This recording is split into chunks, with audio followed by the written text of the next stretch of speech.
చోటమియా పని చేస్తున్నావా? ఏం కనిపించట్లా? వారు నా కోడికలో ముళ్ళ పందిలాగా నీకు ఏకలు నెక్కబరుచుకునే గాని నీ బుర్రలో ఏకంత కూడా గుద్దు లేదురా.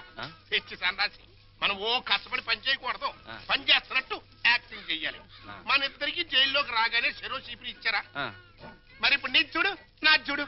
నాది చేతిలో పెట్టినప్పుడు ఎట్టుందో ఇప్పుడు కూడా నా చీపురు అట్టాగే ఉంది. కాబట్టి దీంట్లో నీతి వాక్యం ఏంటి? చీపిరి అడిగినంత మాత్రంతో శిక్ష తగ్గదు.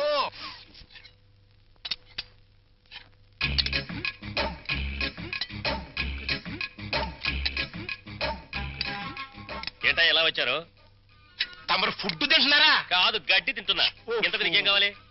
మాకు అర్జెంట్గా డాక్టర్ కావాలండి. ఏ నీకేం రాగం? ఏం లేదండి. నువ్వు నోరుమోసుకా, నేను చెప్తున్నా కదా. ఏం లేదండి, వీడి గురించేనండి. పాప వీడికి 2 రోజుల నుంచి ఇది ప్రాబ్లం అనుకుంటానండి. చేత్తో పొట్ట మీద తెగ కొట్టుకుంటున్నాడండి. అంటే కొట్టుకోక అదేంటండి అది? అదిగో ఆ టైప్ లో బయటకు వచ్చిందండి. సరే ఎట్టగో బయటకు వస్తుంది కదా, ఇంకా కొడితే కాస్త ఫ్రీ అవుద్దని మేము కూడా సాయం చేసామండి. అదేంటండి అది? అదిగో ఆ టైప్ లో బయటకు వస్తుంది.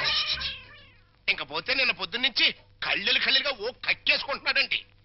అదేంటండి అది? పాయసం. అదిగో ఆ టైప్ లో బయటకు కక్కేస్తున్నాడండి. ఇకపోతే తాళ్ళండి గజ్జి అనుకుంటానండి. ఇది గోకితే ఇదిగో పులిహార టైప్ లో పౌడర్ రాలుతుంది. జీవితంలో తిండి అంటే విరక్తి పుట్టించాడు. ఇకపోతే నాలిక కట్ అంటవా? ఇక నీ జన్మలో ఫుడ్ జోలికి పోలేవు. That is Paparao. ఇంకా బదరా, నువ్వు మా చెడ్డోడి పడేమియా. బతుకులో బాగుపడాలనుకున్నవాడు నేను మంచోడినా చెడ్డోడినా అని ఆలోచించకూడదని నా కీప్ చెప్పిందిరా. నాకు తెలియక అడుగుతాను, అసలు నీకు కీప్ ఎందుకు? ఎందుకేంట్రా? మన అండర్లో ఉంచుకోవడానికి. ఎద్దులా ఎల్లకాలం బతికేదానికంటే ఆంబోతులా 6 నెలలు బతికితే చాలు. అది మన ప్రిన్సిపల్. ఆంబోతు జైల్లోనే ఉండిపోతే అక్కడ ఆవు బతికేంటి?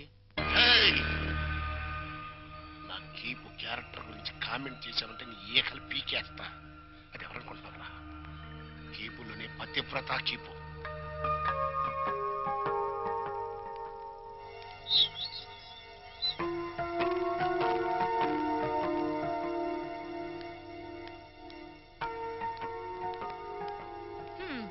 నా కూతురు కుర్రాన్నేసుకుని నీ బస్సు ఎక్కుద్దయ్యా. రేట్ ఎంత అవుద్ది? హెడ్కి 5 రూపాయలు.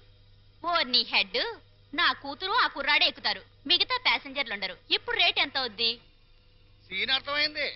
వాళ్ళు బస్ ప్యాసింజర్లు కాదు, లాడ్జ్ ప్యాసింజర్లు అనమాట. రైడింగ్లు కూడా ఉండవు. 3000 అవుద్ది. సరే నీ రేటు నాకు అనవసరం. నా రేటు 5000. ఓకేనా? నమస్తే.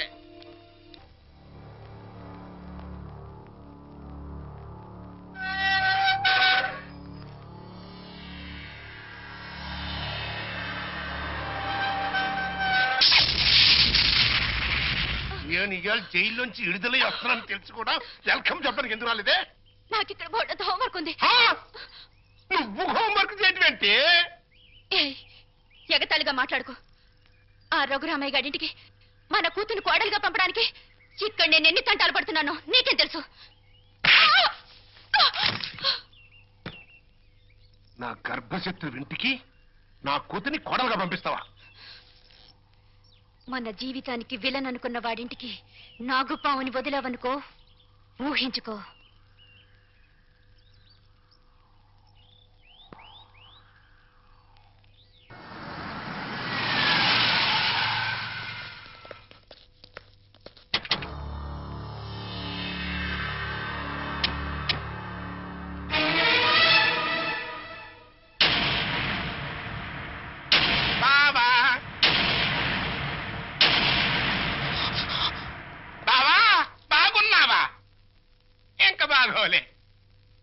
ఆ పిల్లరా నీ కొత్త కోళ్ళం? ఆ పిల్ల ఎవరో కనుక్కో చూద్దాం. నీ వేలు విడవని మేనకోళ్ళం అంటే నీ సొంత చెల్లెలు సవితికి కూతురు. ఈ నా కీపే నీ కొత్త కోడలకి జన్మభూమి. నీకు గుర్తుందా? అప్పుడప్పుడప్పుడప్పుడప్పుడు నా ముఖం మీద నా కొడుకు చేత తుపుక్కు నువ్వే ఇచ్చావు. ఇప్పుడు నీకు గుర్తొచ్చి ఉంటుందిలే. ఆ ఉమ్ము అప్పుడే తుడుచుకుంటే పోయింది. కానీ ఇప్పుడు నీ మొహం మీద పడబోయి ఉమ్ము లైఫ్ బాయ్ సబ్బుతో తోవుకున్నా లైఫ్ లాంగ్ సరిగిపోకుండా పర్మనెంట్ గా ఫిక్స్ అయిపోతాయి. అరవబకరా నా కొడక. బైక్ లేకుండానే మీ ఫ్యామిలీ అఫేర్ అంతా ఊరంతా తెలిసిపోద్ది. చూడు, ఇవాళ నుంచి నా కూతురు జెండా మీ ఇంటి మీద ఎగురుతా ఉంటుందన్నమాట. ఎప్పుడు ఎగరటం మానేస్తావు అప్పుడు అప్పుడు జెండా ఎత్తేస్తాం, ఈ గవర్నమెంట్ కూలిపోతుంది. బావా, గడ్డిని తగలబెడటానికి పెద్ద దివిటి అక్కర్లా, చిన్న అగ్గిపుల్ల చాలు. ఆ అగ్గిపుల్లే నీ కోడలు, నా కూతురు అన్నమాట. ఈ రోజు నుంచి ది ఎండ్. కార్డు పడేంత వరకు నా డైరెక్షన్ లో ఇవ్వబోయే కొత్త ట్విస్ట్ అన్నమాట. వచ్చిన పని అయిపోయింది, ఇంకొస్తా. అన్నట్టు డాక్టర్, ఏం డాడీ? నా సన్ ఇన్ లాని లాక్రమే ఆశీర్వాదం తీసుకుని కానీ. Come on.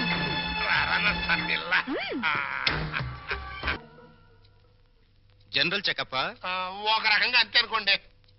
నేను 14 ఏళ్ళు జైల్లో ఉండి వచ్చానండి. ఇది ఇంట్లోనే ఉండి 14 ఏళ్ళు వనవాసం చేసింది. మరి లాంగ్ గ్యాప్ తర్వాత కలుసుకోవటం కదా. మా బాడీలో పార్ట్లు ఎలాగున్నాయో కొంచెం టెస్ట్ చేసి చెబుతారని.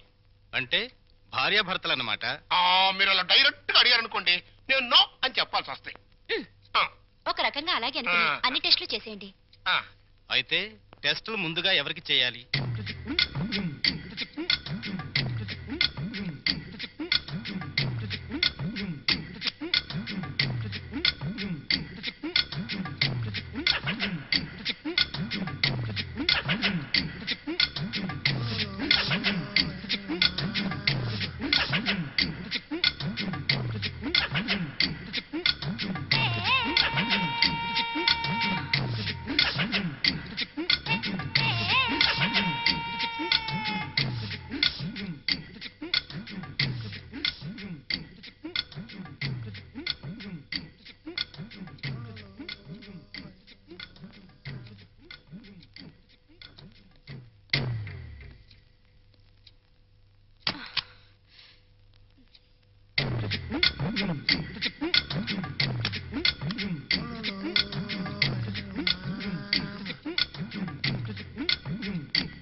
అరగంట అయిందిలే, టెస్ట్లు అయిపోయినాయి. రిపోర్టు రేపు సాయంకాలం 6 గంటలకు ఇస్తారంట. పద. మిమ్మల్ని రమ్మంది 6 గంటలకి, 3 గంటలకే వచ్చారే. నిన్న మా అమ్మకి 5 గంటలు చేసి మా నాన్నగారికి అరగంట చేశారట టెస్టులు. మీ అమ్మకి చేసిన అన్ని టెస్టులు ఆల్ రైట్. మీ నాన్నకి చేసిన మొదటి టెస్ట్లోనే కొన్ని అనుమానాలు వచ్చాయి. అందుకని కన్ఫర్మేషన్ కోసం ఈ రోజు రమ్మన్నాను. అయితే ఆయన పరిస్థితి? మీరు షాక్ కావద్దు. ఆయన 2 కిడ్నీలు దెబ్బతిన్నాయి. అమ్మా, డాక్టర్ నాకు సాయం చేయాలి. ఏంటది? కిడ్నీలు దెబ్బతింది ఆయనకని చెప్పద్దు, నాకని చెప్పండి. ఏంటి, మీ అమ్మకి నా కిడ్నీ దానం చెయ్యాలా? నీ కంటికి నేనేమన్నా కిడ్నీ బ్యాంకులా కనిపిస్తున్నానా? చూడు తల్లి, కష్టపడి ఎన్నాళ్ళు దానికి పెట్టాల్సినవన్నీ పెట్టేశాను. తెగదిని నేషనల్ హైవే మీద మైలు రాయిలాగా ఫిక్స్ అయిపోయింది.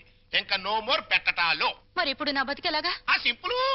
బతికిన నాళ్ళు ముప్పొద్దుల కోడి పొలావు తింటాం, గంట కొట్టంగానే 7 కట్ల సవారీ ఎక్కి వెళ్ళిపోవటం. ఇదిగా నీ బెడ్ మీద ఒట్టేసి చెప్తున్నానే, నీ దినకార్యాలు మాత్రం ఈ జిల్లాలో ఎవ్వరికి జరగనంత రిచ్ గా జరిపిస్తాను. అలాగా? ఆయా. అంతే రిచిగా దినకార్యం జరగబోయేది నీకు, డిన్నర్ ఏర్పాట్లు చేసేది నేను. అసలు విషయం చెప్తున్నాను, నీ 2 కిడ్నీలే పాడైపోయాయి.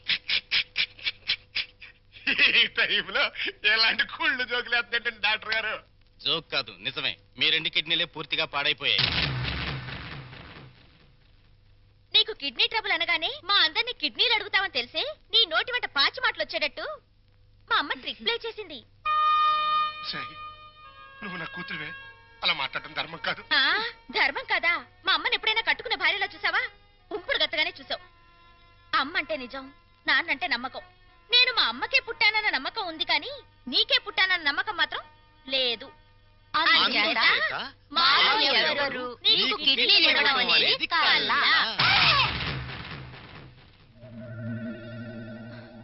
డాక్టర్,